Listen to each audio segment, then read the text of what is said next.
সময়টা 19 শতকের শেষ ভাগ। ভারত তখনও পরাধীন, আর্থিকভাবে পিছিয়ে পড়া দেশ।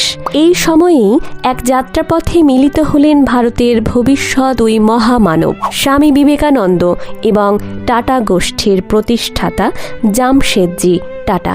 1893 সাল শিকাগোর বিশ্ব ধর্ম মহাসভায় যোগ দিতে যাত্রা করেছিলেন স্বামী বিবেকানন্দ। ইয়োকোহামা থেকে ভ্যাঙ্কুভারের উদ্দেশ্যে যে জাহাজে তিনি উঠেছিলেন, সেই একই জাহাজে যাত্রী ছিলেন জামশেদজি টাটাও।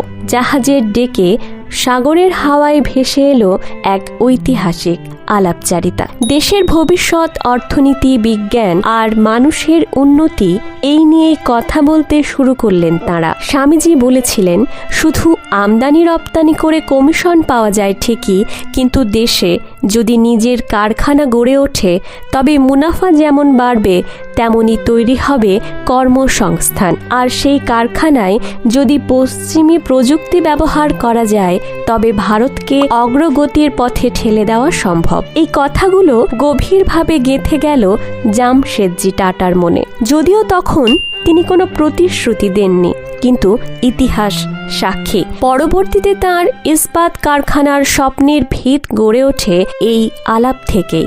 1998 সালে স্বামীজি তখন জগৎ বিখ্যাত। সেই সময় জামশেদজি তাকে একটি চিঠি লিখলেন। চিঠিতে তিনি অনুরোধ করলেন ভারতীয়দের বিজ্ঞান চর্চা ও গবেষণার প্রয়োজনীয়তা নিয়ে একটি প্রচারপত্র লেখার জন্য। কারণ তখনই টাটা ভাবছিলেন বিজ্ঞান গবেষণার জন্য একটি প্রতিষ্ঠান গড়ে তোলার কথা। যদিও স্বামীজি ব্যস্ততার কারণে নিজে যেতে পারেননি, তবে তিনি পাঠালেন তার প্রিয় শিষ্যা ভগিনী নিবেদিতাকে। ভগিনী নিবেদিতা গিয়ে টাটার সঙ্গে বসে পরিকল্পনা করলেন কিভাবে বিজ্ঞান শিক্ষা ও গবেষণার প্রসার ঘটানো যায়। দুঃখের বিষয়, দুই মহামানবী বেশি দিন ইহলোকে থাকলেন না। 1902 সালে প্রয়াত হলেন স্বামী বিবেকানন্দ।